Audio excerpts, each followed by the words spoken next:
Assalamualaikum warahmatullahi wabarakatuh. Ila hadrati sayyidina wa habibina wa syafi'ina Muhammadin sallallahu alaihi wasallam,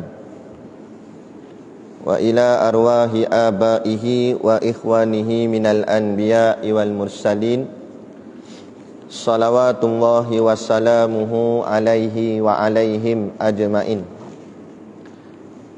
wa ala ali kulli wassahabati wal qarabati wa tabi'in wa tabi'it tabi'in bi ihsanin ila yaumiddin, wa ila arwahi walidina wa muallimina wa dhawil huquqi alaina ajma'in, wa bil khusus al-alim al-alamah al-syaikh Abu Abdullah Husain Nasir bin Muhammad Taib al-Mas'udi al-Banjari. Syai'un lillahi lahumul fatihah. A'udzubillahi minasyaitonir rajim. Bismillahirrahmanirrahim. Alhamdulillahi rabbil alamin. Arrahmanir rahim. Maliki yaumiddin. Iyyaka na'budu wa iyyaka nasta'in. Ihdinas siratal mustaqim. Siratal ladzina an'amta 'alaihim ghairil maghdubi 'alaihim waladdallin. Bismillahirrahmanirrahim. Alhamdulillahil qail, a'udzu billahi minasyaitonir rajim. Bismillahirrahmanirrahim. Qul huwallahu ahad. Katakanlah wahai Muhammad, Tuhanku ialah Allah yang Maha Esa. Allahus samad, Allah yang menjadi tumpuan sekalian makhluk untuk memohon sebarang hajat. Lam yalid wa lam yulad, ia tiada beranak dan ia pula tidak diperanakkan. Walam yakul lahu kufuwan ahad, dan tidak ada sesiapa pun yang serupa dengannya.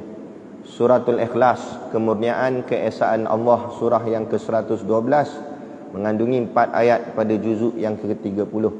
Asyhadu an la ilaha illallah wahdahu la syarikalah, wa asyhadu anna sayyidana Muhammadan abduhu wa rasuluh. Allahumma salli wa sallim ala sayyidina Muhammad wa ala alihi wa ashabihi wa tabi'ina lahum bi ihsanin ila yaumiddin. Qalu subhanaka la ilma lana illa ma 'allamtana innaka antal alimul hakim. Qala rabbi shrah li sadri wa yassir li amri wahlul 'uqdatam min lisani yafqahu qawli. Wala haula wala quwwata illa billahil aliyyil azim. Amma ba'. Alhamdulillah, kita sama-sama panjatkan syukur kehadраtillah Subhanahu wa taala yang dengan limpah dan kurnianya diizin oleh Allah Subhanahu wa taala kepada kita pada malam ini untuk kita menyambung semula kuliah pengajian kitab kita, iaitulah kitab Hidayatus Sibyan fi Ma'rifatil Islami wal Iman.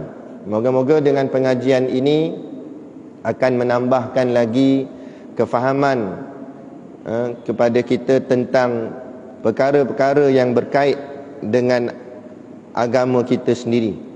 Dan moga dengan kefahaman itulah menjadikan kita hamba yang sempurna imannya, sehinggalah kesempurnaan itu menjadi syarat kelayakan untuk kita ditempatkan di dalam syurganya nanti di hari akhirat kelak, insya-Allah. Amin ya rabbal alamin. Yang saya hormati pengerusi masjid dan seluruh saf kepimpinannya, para imam, para bilal, tok-tok siap yang tak dapat kita nak sebutkan namanya satu persatu, yang amat-amat disanjungi para asatizah, alim-alim ulama, tuan-tuan guru, ustaz ataupun ustazah yang hadir pada malam ini. Mohonlah ditegur kepada hamba yang fakir dalam bidang ilmu ini, sekiranya apa yang disampaikan dan dikongsikan ada salah dan silapnya. Yang kita kasihi ayah-ayah, ibu-ibu, pemuda-pemudi, muslimin dan muslimat yang dirahmati Allah sekalian.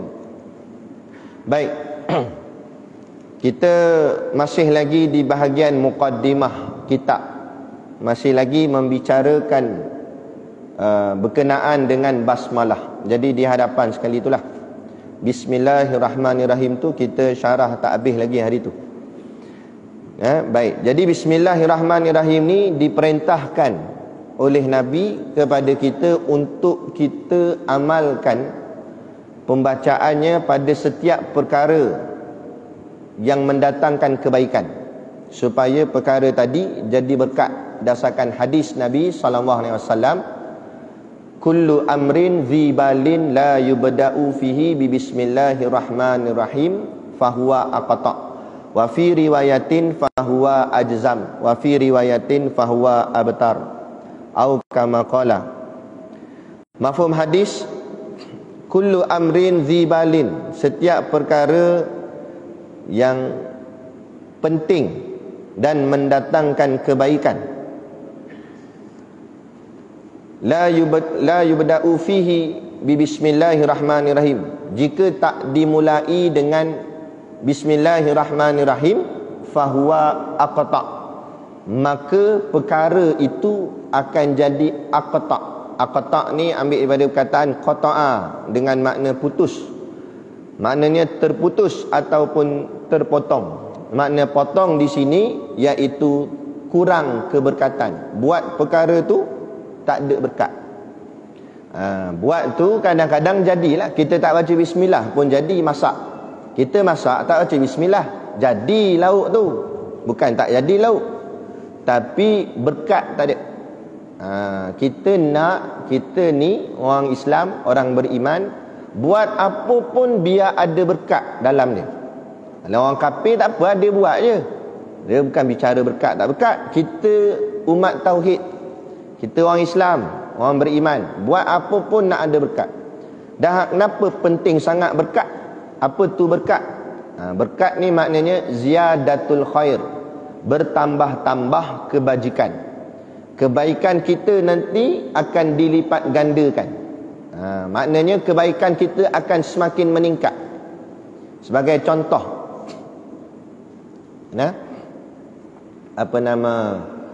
harta kita berkat, harta kita bertambah. Hidup kita berkat, lagi meningkat umur, lagi meningkat baik dia. Amalnya makin bertambah. Semayang sunat makin rajin, atau makin tambah lagi macam-macam jenis semayang sunat. Dulu tak berapa rajin. Dulu masuk masjid nonong duduk saja. Lah ni berubah dah. Masuk je masjid, semayang tahiyatul masjid dulu. Tu ada kesan tu dalam hidup dia tu. Maknanya hidup dia ada berkat. Kan? Dulu tak rajin semayang sunat rawatib, solat sunat antara solat fardu tu. Kan? Sekarang rajin dah semayang sunat rawatib. Dulu sunat rawatib ni yang muakkad je. Sekarang yang ghairu muakkad pun dia buat juga. Dia tambah-tambah. Dulu tak rajin duha, sekarang rajin dah duha. Dulu tak pernah bangkit tahajud, sekarang bangkit dah tahajud. Itu tanda hidup kita ada berkat. Macam mana nak bagi hidup tu boleh berkat? Salah satu caranya dengan mengamalkan apa saja kita buat, membaca bismillah. Tapi mengamalkan apa saja kita buat tu bukan semua benda. Kena tengok pula. Dalam hadis Nabi kata kullu, setiap, amrin, perkara ataupun urusan. Zi itu makna yang mempunyai, balin, kebaikan. Kullu amrin zi balin, setiap urusan, setiap perkara yang perkara itu mempunyai kebaikan di dalam dia, barulah disunatkan atau disyariatkan ke atas kita untuk baca bismillah. Tapi kalau perkara tu tak masuk dalam zibalin, maknanya perkara tu tak masuk dalam perkara kebaikan, tak boleh baca bismillah padanya. Kadang-kadang dia jadi makruh, kadang-kadang haram juga, tak boleh. Contoh minum arak, baca bismillah, tak ada. Warak ke mana pula dah mabuk gitu, kan? Hukumnya haram. Minum arak tu haram dah, dia pergi baca bismillah, lagi sekali haram, 2 kali haram situ. Sebab apa? Sebab dia tahu dah dia buat benda haram, lepas tu dia bermain-main dengan ayat suci. Dikira bermain-main dengan hukum Allah, maka lagi sekali haram. Double lah dosa dia, tambah-tambah bermain-main dengan hukum Allah. Nah, jadi nak tahu perkara baik itu macam mana kita nak ukur? Baik ni ada dua macam. Baik-baik ni kita sebut baik-baik. Baik itu ada dua macam. Satu baik dari sudut pandang manusia, umum lah. Satu lagi baik dari sudut pandangnya Allah, maknanya daripada sisi Allah. Allah kata baik, baru baik. Ada kadang-kadang ia sama. Apa yang manusia nampak baik, begitu juga pada sisi Allah pun kata baik. Tapi ada kadang-kadang manusia kata baik, tapi di sisi Allah kata tak baik. Ada juga kadang-kadang pada sisi manusia kata tak baik, tapi Allah kata baik. Jadi kita nak ikut siapa dia? Kita nak ikut Allah, bukan ikut manusia. Sebab manusia tak boleh bagi kita syurga, tapi Allah boleh bagi kita syurga. Allah yang bagi kita rezeki, manusia tak boleh bagi rezeki. Jadi buat apa kita ikut kata manusia? Tak payah ikut kata manusia, ikut kata Allah. Jadi contoh macam mana? Kata macam mana pula Ustaz? Kata manusia pandang baik, Allah kata tak baik. Contoh, pada manusia biasalah, termasuk orang kafir lah, umum. Pada pandangan manusia biasa, berenang pakai spender tu tak salah. Dia bukan buat benda jahat, dia bukan bunuh orang, dia bukan pukul orang, dia berenang je pakai spender. Pada orang umum kata tak salah, sebab dia tak nampak jenayah situ. Tak ada kena tangkap berenang pakai spender. Ada? Polis pergi tangkap, mungkin aman. Tak ada. Tapi sisi Allah haram. Allah kata jahat. Jahat dedah aurat di khalayak ramai. Nampak? Jadi yang zaman kita hari ni, orang ikut Allah ke ikut manusia? Ikut manusia. Sebab tu bila bahagian sukan, tak kira lah Olimpik ke apa, sukan C ke apa ke benda sukan, nak selamba dia pakai spender terjun dalam kolam, siap dirakam oleh televisyen, seluruh dunia menyaksikan. Bangga pula tu dapat pingat emas, kan? Ditemu ramah oleh wartawan pula. Dia sebut pula alhamdulillah atas kejayaan ini. Tokmu. Apa kejayaannya pakai spender tu? Nah, macam umpama berenang di dalam api neraka Allah. Buat main kan perkara begini. Itu golongan artis, pakai dedah-dedah aurat, nampak habis dada-dada, menang dia punya lagu terbaik ke, berlakon terbaik ke, naik atas pentas, bagi ucapan alhamdulillah atas kejayaan. Kejayaan apa? Kejayaan ni bukan diukur pada mata manusia. Kejayaan ini diukur pada pandang sisi Allah. Siapa orang yang berjaya? Nah, orang yang berjaya faqad fazal muttaqun. Tu apa nama tok imam, tok khatib selalu duk sebut dalam khutbah Jumaat. Sebulan 4 kali kita dengar, tapi tak faham-faham. Faqad fazal muttaqun. Sesungguhnya orang-orang yang bertakwalah ialah orang-orang yang berjaya. Faza tu makna berjaya. Faqad faza, dan sesungguhnya berjayalah al-muttaqun, orang-orang yang bertakwa. Apa makna takwa? Makna takwa ada 3 kata ulama. Pertama, makna takwa iaitu melakukan taat, meninggalkan maksiat. Tu takwa. Mana buat yang disuruh, tinggal yang dilarang. Kalau yang dilarang pun buat, tu bukan takwa. Buat yang disuruh dulu. Kan? Kata Nabi, al-muhajiru man hajara ma nahallahu anhu. Orang yang berubah ni, orang yang berhijrah, ialah orang yang meninggalkan apa yang dilarang oleh Allah. Tinggalkanlah. Pakai spender saja, apa kita tinggal? Dan kalau berenang pakai tutup aurat, tak boleh ke? Nah, kenapa nak ikut kapi, style kapi? Tu kapi lantak ke dia lah. Kita orang Islam. Ada. Renang ni bukan salah sisi Islam. Malah berenang ni antara sukan yang digemari Nabi. Baca dalam kitab-kitab. Antara perkara yang Nabi suka buat, antaranya berenang. Mana Nabi pun berenang. Dah Nabi berenang pakai spender saja. Kenapa tak boleh ikutnya Nabi? Kenapa nak ikut gak style orang kafir?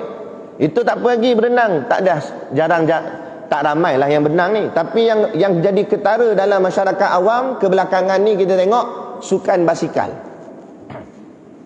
Main basikal silakan, bagus, keluar peluh. Tapi yang pakai ketat tu apa? Jadah. Pakai dia punya baju basikal dia tu, ketat, nampak habis ponggong-ponggong. Nak dah lah tua pula tu, pakai ketat gitu kan. Ni ambil mana, belajar mana? Dah kalau pakai seluar track biasa, pakai baju lengan panjang, t-shirt biasa, dah takkan sangkut dengan rantai basikal. Dah boleh je, boleh je kayuh basikal. Dah apa nak kena pakai ketat tu juga. Sebab trend siapa? Trend kafir. Man tashabbaha biqaumin fahuwa minhum. Nabi jelas dah jawab. Siapa yang menyerupai satu kaum, dia datang kaum tersebut. Manakala kita ikut cara Yahudi kata Nabi. Kita ikut cara Nasrani, Kristian, jadi Kristian dia. Ikut Majusi, jadi Majusi dia. Makna ikut sini kata Nabi bukan pakai rantai salib, itu terang-terang kafir dah. Nah, bukan pergi sembah topekong, kan, yang tu memang jelas kafir. Makna ikut ni, ikut dari sudut cara hidup, cara pakaian ikut puak kafir. Nah, cara pakai ikut Kristian, ikut Yahudi, jadi Yahudi, jadi Kristian. Ni yang jadi masalah. Nah, bukan salah bersukan tu. Tu tadi saya sebut, kadang-kadang pada mata manusia itu nampak benda tu tak ada salah. Tapi pada sisi Allah itu salah berat. Malah Allah murka pula, diancam dengan azab api neraka. Ada. Jadi ikut Allah, tak payah ikut makhluk, tak payah ikut manusia. Ada kadang-kadang dia terbalik pula. Ada kadang-kadang pada sisi Allah ia baik, pada sisi manusia pula kata tak baik. Manusia kata tak baik, Allah kata ni terbaik. Apa dia? Tilka hududullah, kata Allah. Ini hukum aku. Kan? Allah kata as-sariqu was-sariqatu faqata'u aydiyahuma. Ayat Quran. Pencuri lelaki dan pencuri perempuan hendaklah engkau potong akan tangannya. Allah suruh potong tangan. Allah kata potong tangan pencuri itulah yang terbaik, itulah yang betul. Tapi ada kalangan manusia kata tak baik. Ada kalangan manusia kata zalim, potong tangan orang. Nah, dia ingat bumi ni dia punya. Bumi ni pun kita tumpang, Allah yang punya. Bila Allah punya, kena ikut peraturan siapa? Kita pergi raya rumah orang. Ada? Kita pergi raya rumah orang, masuk rumah orang tu, masuk dengan slipper-slipper. Kawan tuan rumah tu tegur, berapa pergi masuk dengan slipper-slipper ni? Slipper boh luar. Dia boleh jawab, suka hati aku, slipper aku. Kawan tu ambil slipper, tepek atas muka. Memanglah slipper hang, tapi ni rumah aku. Hang masuk rumah aku. Bila masuk rumah aku, kena ikut keputusan aku, kena ikut peraturan aku. Mana boleh buat sukati. Sama kat kita. Nah, kita boleh jawab, sukati saya, sukati apa? Bumi ni siapa punya? Allah punya. Bila Allah punya, kita duduk dalam bumi, mana boleh buat sukati. Kena ikut perintah Tuhan kepada bumi ni. Siapa dia? Allah. Allah kata boleh-boleh, Allah kata tak boleh, tak boleh. Tak payah banyak cakap dah. Allah bagi-bagi, Allah tak bagi, tak bagi dah. Sebab ia hak Allah, hak Tuhan. Artinya yang man, kata Nabi, man arafa nafsahu faqad arafa rabbahu. Tuan Guru Haji Saleh Pondok Sik selalu ulang-ulang ayat ni, nak bagi kita sedar. Man arafa nafsahu, barang siapa yang kenal dirinya, faqad arafa rabbahu, barulah dia kenal Tuhannya. Apa maksud kenal diri? Kenal diri kita itu hamba. Buah nama apa pun jawatan atas dunia ni, Sultan, Agung, Menteri, Dana Menteri, nak general manager, bos ke apa ke, boh lah. Itu jawatan dunia. Hakikat hamba. Tak kira siapa pun kamu hamba. Bila kenal diri kita hamba, apa makna hamba? Ada tuan yang milik. Bila kenal kita hamba, baru kenal Tuhan yang memiliki kita, yang menguasai kita. Ni dia tak kenal diri dia hamba. Dia rasa macam dia boh dah. Dia rasa macam dia boleh buat sukati. Kalau boleh buat sukati, tahanlah malaikat maut daripada cabut nyawa.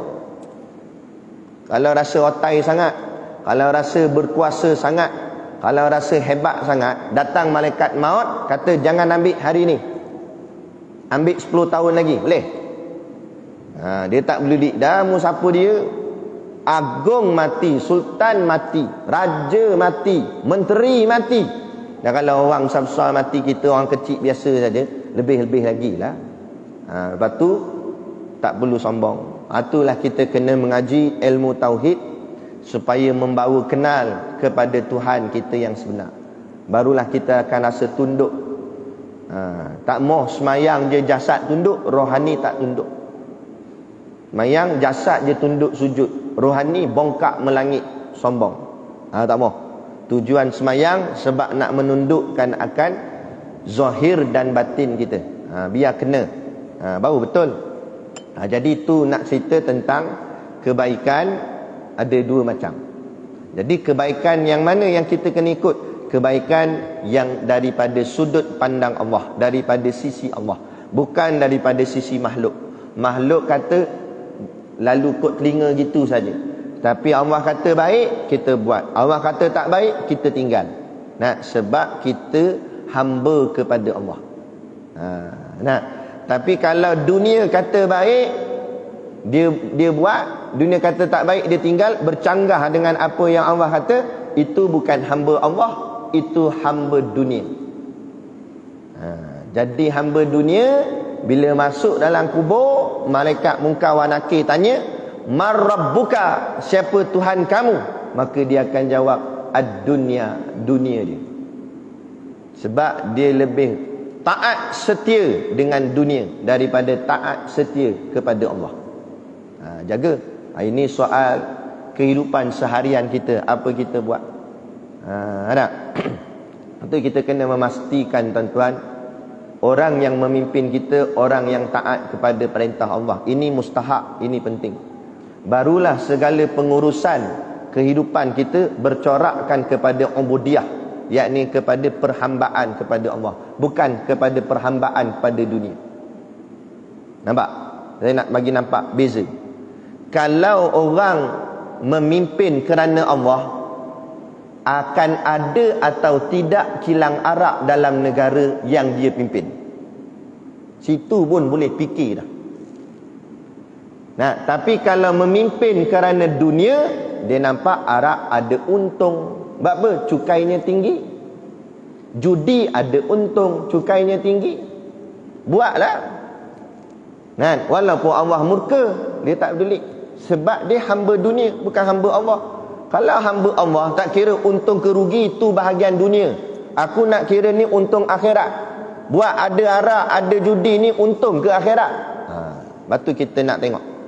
Ni kita nak bagi faham. Kebaikan bukan pandang dari sudut duniawi, bukan pandang dari sudut orang ramai. Kebaikan dah pandang dari sudut Allah. Kalau pandang dari sudut orang ramai, macam benda tak kena. Hantar anak sekolah agama, orang kata. Berapa lagi hantar anak sekolah agama, tak ada masa depan. Itu orang kata. Dan Allah kata, Allah kata ni yang terbaik, jadi anak yang soleh. Iza mata bani Adam, apabila mati anak Adam, kita ni bila mati, in qata'a illa min salas, semuanya akan terputus melainkan 3 perkara sahaja, kata Nabi. Habis semua stop, berhenti, tapi 3 benda ni jalan bila kita mati. Apa dia? Yang pertama, sedekatin jariyatin, sedekah jariah. Kalau kita rajin dulu masa hidup, suka sedekah, sedekah orang susah, sedekah masjid, sedekah sekolah agama ke apa, benda tu jadi jariah. Sedekah kat masjid, lagi barang tu ada dekat masjid tu, nak selagi itulah berjalan pahala kita. Jalan sedekah jariah. Jariah artinya mengalir. Pahalanya terus mengalir sampai kiamat. Yang kedua, au ilmin yuntafa'u bih, ilmu yang memberi manfaat. Dia pernah ada ajar orang. Ajar bukan mesti nak jadi ustaz, balighu anni walau ayah. sampaikan daripada aku walau sepotong ayat. Dia rajin share benda-benda baik dekat WhatsApp. Sekarang zaman mudah. Ada kebaikan, share. Nak tak ada kebaikan, diam. Nak takut jadi dosa. Benda baiknya, share. Pastikan benda tu betul, elok lah. Baik, share. Hadis-hadis ke, kalau kita tahu, jangan hadis palsu dah lah. Benda-benda baik, share. Kebaikan. Nah, orang lain amal, kita dapat pahala. Selagi mana dia amal kebaikan yang kita share tu, selagi itulah pahala berjalan. Lepas tu kawan tu pula ajar kawan lain, berjalan juga pahala kita. Jadi MLM. Ini dia, bisnes dengan Allah, takkan rugi. Yang terakhir, yang ketiga, awaladin solihin yad'ulah. Anak-anak yang soleh yang mendoakan dia selepas dia mati. Ini tadi nak sebut. Hantar anak ngaji sekolah agama, moga-moga lahir keluar tu jadi anak soleh. Jadi anak soleh, mak bapak dia mati, anak-anak soleh ni doakan untuk mak ayah dia, terus berjalan pahalanya sampailah kiamat. Sambung ke cucu pula, ke cicit pula, kan? Ada anak murid lagi ramai, anak-anak murid pula, bukan anak kandungnya, anak murid lah. Kami di pondok tu, Tok Guru, satu hari tu dia sebab mengenangkan penyakit makin banyak. Dia kata kalau anak mati, dia kata, kalau anak dah tak ada, dan anak tak minta apa, tak minta duit, tak minta apa ya. Cuma anak minta satu saja, dia kata. Tolong doakan anak, dia kata. Kalau baca tahlil, selitkan nama anak, dia kata. Itu saja dia minta. Ni berkat doa anak-anak murid, anak-anak kita, orang-orang yang soleh. Inilah harapan. Dan kata Tok Guru kami, orang yang dah meninggal tu, mak ayah kita yang dah meninggal dunia, umpama orang yang lemas di dalam lautan. Dia terkapai-kapai lemas. Dia perlukan pelampung. Mana pelampung? Pelampung tu doa daripada orang yang hidup.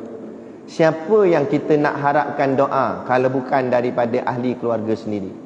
Nak harap jiran tolong doa, apa? Dia bukan fikir kan kita masa mula-mula mati dia kenang. Kawan-kawan ni masa mula-mula mati dia kenang. Sebulan baru kawan tu meninggal, duk sebut-sebut lagi lah nama dia.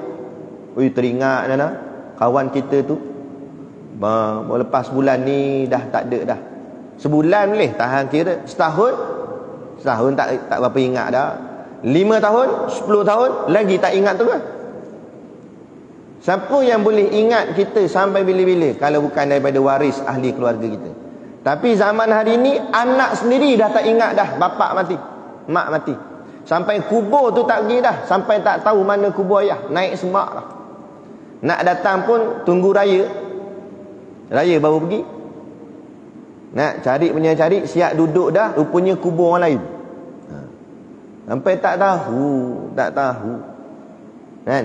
Sebab apa? Tak ada kenang. Tapi kalau kita didik anak kita anak yang soleh, dia sentiasa ingat mak ayah dia. Kenapa dia tak ingat?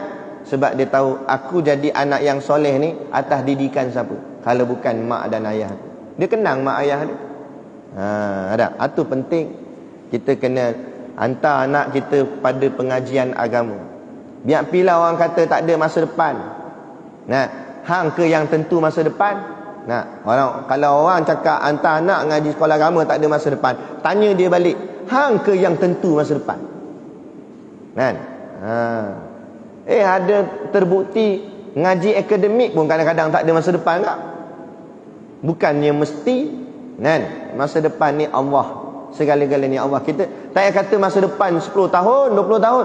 Esok kita tak tahu dah apa nak jadi. Tak payah kata esok ni, lepas sejam ni kita tak tahu dah apa nak jadi. Tapi Allah tahu tak? Allah tahu. Kita boleh cakap. Orang kata jangan lupa dah, minggu depan aku buat apa datang tak?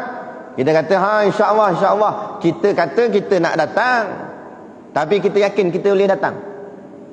Tahu esoknya mati, nak datang kat mana? Ada. Sebab tu tak tahu, kan? Sebab tu tak salah percaya cakap manusia, percaya cakap Allah. Allah kata dalam Quran, dzalikal kitabu la raiba fi. Awal lagi, depan sekali. Maknanya kenapa ayat tu diletak depan? Supaya mu tak payah baca yang dalam-dalam panjang-panjang ni. Kalau yang depan ni pun tak faham dah. Allah nak khabar siap-siap dah. Segala dalam isi Quran ni, zalikal kitab Al-Quran ini la raiba, tidak ada sebarang keraguan fihi padanya. Isi kandungannya, mu tak payah ragu, seolah-olah gitu. Kata guru kami dalam kitab tafsir kata, seolah-olah ianya kata perintah. Allah perintahkan kita, janganlah kamu ragu atas ayat-ayatku, atas apa yang aku minta, apa yang aku suruh. Jangan ragu. Kita kan? Ya ke? Boleh ke? Bahagian agama je ya ke? Bahagian dunia yakin sangat tak? Bahagian dunia SPM tu macam yakin sangat. Kalau tak ada SPM tak boleh hidup Ustaz. Tak ada SPM tak boleh kerja. Siapa kata? Siapa kata? Takkan nak niaga burger pun kena ada SPM? Tu boleh cari duit niaga burger? Takkan nak jual goreng pisang pun kena ada SPM? Takkan dengar-dengar niaga datang mana punggak kuasa kata tengok SPM? Mana ada? Apa yang takut sangatnya soal rezeki? Rezeki datang daripada Allah, kan datang daripada makhluk. Tapi ini masyarakat kita sudah banyak dirosakkan akan pemikiran dia. Kerja siapa ni kalau bukan kerja kapi barak lanatullah. Dia tanam dalam doktrin kepala kita, kena ikut ni, kena ikut standard dia, kena ikut cara dia, kena ada sertifikat ni, kena ada sijil ni, kena ada macam tu ya. Tak ada sijil macam tak boleh hidup. Sebenarnya bukan pasal tak ada sijil, tak ada akidah, tak ada syahadah, itu baru mati kita. Dan iman mati. Jasad hidup, iman mati. Tak guna hidup. Hidup tak kenal Tuhan, tak guna. Ada. Itu patut yang kita mustahakkan. Soal dunia ni mudah je tuan-tuan, bukan payah mana. Tuan-tuan kita tengok tu, orang asli dalam hutan boleh hidup ke tak boleh hidup? Boleh hidup relax. Perut sampai kembung ke depan. Makan macam-macam makan dia. Padahal dia duduk dalam hutan. Duduk dalam hutan tu ada Aeon ke? Ada Tesco? Ada ke pejabat? Duduk dalam hutan ada rezeki. Duduk dalam hutan ada rezeki. Kita duduk tengah bandar, tengah pekan, tak yakin rezeki. Orang asli kata, siapa asli? Dia kata. Nak dia tengok kita pelik. Apa jadi tak yakin? Tak? Jangan jadi sampai macam tu. Ada dalam satu hadis Nabi kata, kamu lihat burung. Burung ni dia keluar daripada sangkar dia, daripada ni apa nama sarang dia. Dia pergi cari cacing. Saya nak tanya, cacing tu besar kecil? Kecil. Burung kat mana? Burung terbang tinggi. Cacing kat mana? Cacing dalam tanah. Tapi setiap kali dia balik ke sarang, dia akan bawa balik cacing. Siapa jamin dia dapat cacing tu kalau bukan Allah? Kalau nak ikut logik semata-mata, macam mana dia nak cari jumpa? Dia terbang tinggi, cacing duduk dalam tanah, mana dia nak cari jumpa? Kalau ikut logik semata-mata. Tapi kalau yakin pada Allah, waktu kata Nabi pada sahabat, janganlah kamu lebih teruk daripada burung. Burung otaknya kecil, kamu otaknya besar. Kalau burung pun boleh yakin dengan rezeki Allah, kamu tak yakin, kamu lebih teruk daripada burung. Kan? Mana otakmu yang besar tu macam tak ada fungsi. Tak boleh nak mikir nak tentang rezeki daripada Allah. Gitu. Baik. Jadi nak tahu baik ni, dia diukur dengan dua benda. Kita nak tahu benda tu baik ke tak baik, boleh buat ke tak boleh buat. Dia diukur dengan dua dia punya ciri-ciri. Ada dua ni baru kita masukkan perkara benda tu masuk dalam kebaikan. Tak ada, dia tak masuk dalam kebaikan. Apa dia? Yang pertama ialah faedah. Mana satu dulu pun tak apa, tapi saya sebut faedah dululah. Faedah. Perkara tu perkara yang berfaedah, baru dikira perkara tu perkara baik. Kalau tak ada faedah, tak baik. Tak ada masuk dalam perkara zibalin tadi, tak masuk dalam perkara kebaikan. Apa makna faedah? Kita kena fahamlah apa tu makna faedah. Faedah bermakna samarah. Faedah tu maknanya samarah. Samarah tu apa pula? Samarah tu maknanya buah. Bahasa Arab samarah, bahasa Melayu buah. Apa makna buah? Makna buah ialah hasil. Umpama kalau kita tanam pokok, jenis pokok berbuah lah, kita mesti mengharapkan pokok tu mengeluarkan hasil, mengeluarkan buah. Tiba-tiba kita tanam pokok buah tapi tak menghasilkan buah, kita akan kata apa? Tak ada faedah aku tanam pokok ni. Tu tak ada faedah, sebab tak ada hasil. Jadi nak tahu perkara tu, sebelum kita nak buat satu-satu benda, kita ukur dulu. Benda ni baik tak baik? Macam mana nak tahu baik tak baik? Tengok, benda ni ada faedah tak kalau aku buat? Apa maksudnya? Ada hasil ke tidak kalau aku buat? Makna hasil itu mana maksud hasil? Maksud hasil itu akhirat, hasilnya pahala. Kerana Nabi kata dunia ini tempat bercucuk tanam, akhirat itu tempat menuai hasil. Jadi bila kita nak buat satu-satu benda dekat dunia ni, nak tahu benda tu baik ke tak baik, tengok kalau aku buat menambahkan atau tidak pahalaku di hari akhirat. Kalau tambah pahala, bagus, buat. Kalau tak tambah pahala, tak sah buat. Sekalipun tak tambah dosa, tapi tak tambah pahala pun tak payah buat lah. Sebab itu masuk dalam perkara lagha, sia-sia, merugikan masa. Masa kita tak banyak, tuan-tuan, kan? Tak banyak. Pejam celik, pejam celik, pejam tak celik-celik, mati. Tengok ni, ni raya terkejut. Raya terkejut tak pergi, jangan mati terkejut. Raya terkejut, kalut-kalut kita pergi cari ayam, cari santan, boleh tahan. Tak ada ayam pun esok raya juga, tak ada lemang pun esok raya juga. Tapi kalau mati, patutnya, tuan-tuan, hari tu ayah, bukan hari itulah, lama dah, ayah saya meninggal. Kadang saya terfikir satu benda. Ada satu majlis yang kita tak pernah prepare, tapi kita terpaksa prepare, iaitulah majlis kematian. Majlis lain kita prepare. Majlis apa? Majlis perkahwinan, kita target dia tarikh. Tarikh sekian-sekian, tempah dewan apa siap dah, catering. Majlis apa lagi? Majlis nak buat akikah anak, boleh. Kita susun dah tarikh mana nak buat. Nak buat majlis apa, doa selamat, boleh susun. Hatta majlis sambut lahir anak pun, walaupun kita tak tahu tarikh tepat, tapi kurang-kurang doktor boleh bagi tahu dia. Jangkaan masa bila budak ni nak keluar lahir, ada tak? Ni lagi seminggu dua ni, doktor kata standby lah. Dalam seminggu dua ni dah cukup bulan dah ni, boleh tahan kira. Ada tak?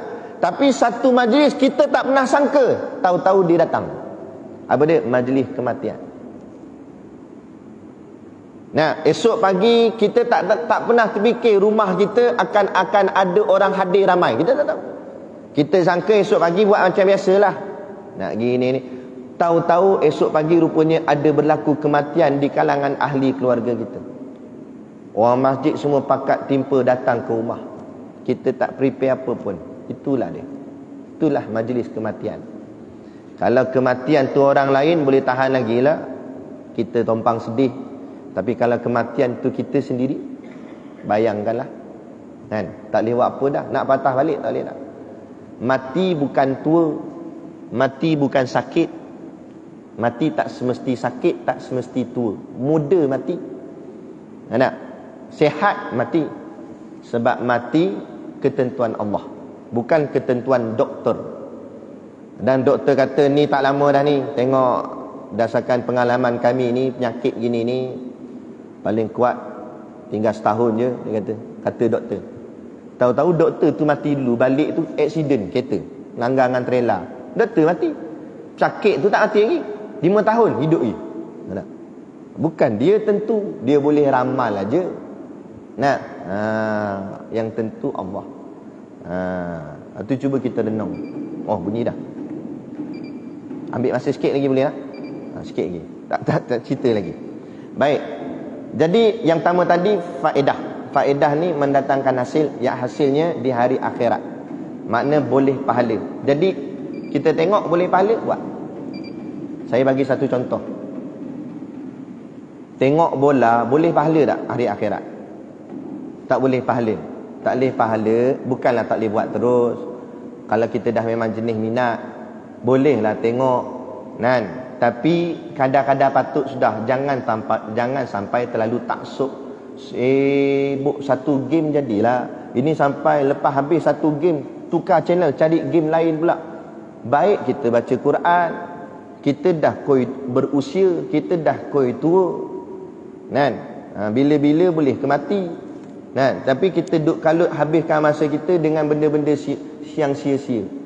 Nah, bukanlah nak kata haram terus pun, saya tak berani nak kata haram terus tengok bola. Tak, tapi perkara yang sia-sia sebab tak mendatangkan hasil pahala.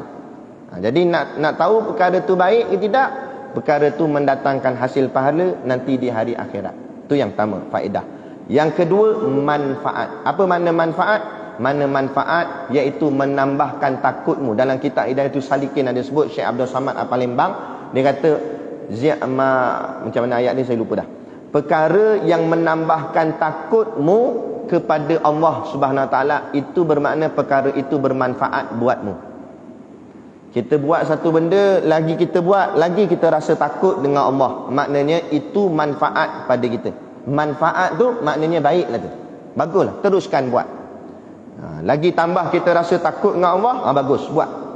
Yang kita takut ni, lagi kita buat, lagi tak takut Tuhan, lagi cabar Tuhan pula tu, lagi dia tak heran. Nasihat kata jangan buat gini ni, dosa ni, alah relax nanti aku taubat ni jadi tak takut dengan Allah Ta'ala. Tak mau. Kan? Jadi nak buat satu-satu benda, tengok. Nak pegang jawatan macam tu juga. Orang lantik kita apa-apa jawatan, tengok. Aku pegang jawatan ni, jadi seronok ke jadi takut? Kalau jadi takut, takut gak nak pegang ni. Takut lagi macam-macam Allah akan tanya nanti di hari akhirat tu. Banyak aku kena tanya. Tapi nak macam mana, dah amanah orang, pikul jugalah. Tapi pikul dalam keadaan takut, itu manfaat. Tapi kalau memang aku tunggu lama dah jawatan ni, hai dapat kat aku siap sedap dah ni. Dia nak pulun sana pulun sini, dia tak rasa takut, malah dia jadi seronok pula dengan jawatan dia pegang, sebab dia ada kuasa act pula pada orang lain. Maka ini jawatan ni akan menyeret dia ke dalam neraka Allah. Minta maaf cakap, hatta sekalipun jawatan yang dipegang dalam urusan masjid, jangan seronok saja jadi pengusi ke, tok imam ke, tok bilal ke, apa ke, kan? Peganglah dalam keadaan rasa takut. Tok guru saya selalu sebut pada saya, sekarang orang dah gelar kamu ni ustaz. Dulu orang tak panggil kamu ustaz, sekarang sebab kamu mengaji gini, dah boleh mengajar pula, orang panggil kamu ustaz. Jangan sonok dengan panggilan ustaz tu, dia kata. Silat-silat hari bulan, sebelah kakimu duduk dah dalam neraka Allah. Sebab apa? Salah cakap ni siapa nak tanggung? Nak keluar kenyataan yang salah, hukum yang salah, tak berat. Lepas tu jangan sonok. Kita pegang jawatan jangan sonok. Pegang institusi, lagi-lagi institusi agama. Allah akan tanya, duit masjid banyak, mu buat benda? Allah tanya. Jenuh nak jawab. Sedangkan tu duit orang ramai, duit infak, bukan duit kita. Kena jaga. Lepas tu jangan rasa sonok, tapi pegang dengan rasa takut dan amanah kepada Allah. Buat elok-elok, teliti elok-elok, berhati-hati. Tu makna takwa. Salah satu makna takwa tadi ialah berhati-hati. Taat, berhati-hati dan rasa takut, itulah namanya takwa. Orang yang ada tiga sifat ni, dia taat, dia berhati-hati, dia takut, faqad fazal muttaqun, maka orang ni termasuk dalam orang yang berjaya tadi, iaitu orang yang bertakwa. Jadi pada sudut amal baca bismillah ni, pada sudut yang mendatangkan kebaikan. Apa kebaikan? Yang ada faedah dan manfaat sahaja. Maknanya kalau kita nak buat satu benda tu boleh mendatangkan pahala dan mendatangkan rasa takut kita pada Allah, mulakan perbuatan itu dengan baca bismillah. Moga-moga perbuatan itu jadi berkat buat kita. Tapi kalau perkara tu tak mendatangkan faedah ataupun manfaat, tak sah. Dan tak disuruh juga membaca bismillah padanya, sebab takut dia jadi barang yang lara dan sia-sia. Nak menyanyi baca bismillah, kok mana nyanyi? Sia-sia. Walaupun dia bukan nyanyi lagu maksiat pun, tapi sia-sia. Tapi kalau menyanyi berkait dengan soal agama, qasidah, nasyid, Itu salah satu dakwah, boleh? Jadi kena tengok. Bukan semua benda boleh hentam baca bismillah pada permulaan perbuatan itu. Jadi moga-moga pengajian kita pada malam ni berkenaan dengan hukum membaca bismillah itu jatuh atas perkara yang kebaikan sahaja. Apa makna baik? Makna baik ialah benda yang ada faedah dan ada manfaat. Moga-moga malam ini kita dapat faedah dan manfaatnya, insya-Allah. Jadi cukup sekadar tu, dan saya ambil kesempatan ini juga mengucapkan selamat hari raya, maaf zahir dan batin sepanjang perkenalan kita ini, insya-Allah. Jadi macam biasa di luar sana ada produk perniagaan untuk menampung sekolah pondok dan tahfiz kami. Jadi tengok-tengoklah membeli sambil niat menderma, insya-Allah. Jadi cukup sekadar tu. Wabillahi taufik wal hidayah. Assalamualaikum warahmatullahi wabarakatuh. A'udzu billahi minasyaitonir rajim. Bismillahirrahmanirrahim. Alhamdulillahi rabbil alamin, wassalatu wassalamu ala sayyidina Muhammadin asyrafil mursalin wa ala alihi wa sahbihi ajmain. Allahumma taqabbal minna salatana wa du'aana innaka antas samiul alim wa tub alaina innaka antat tawwabur rahim.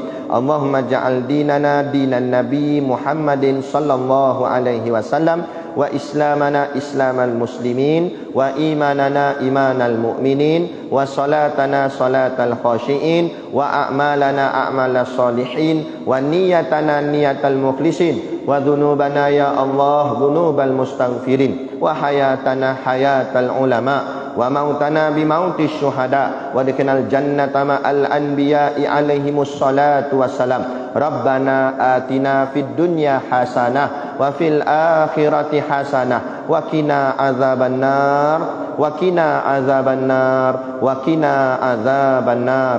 Faya rabbirham abdan nadak.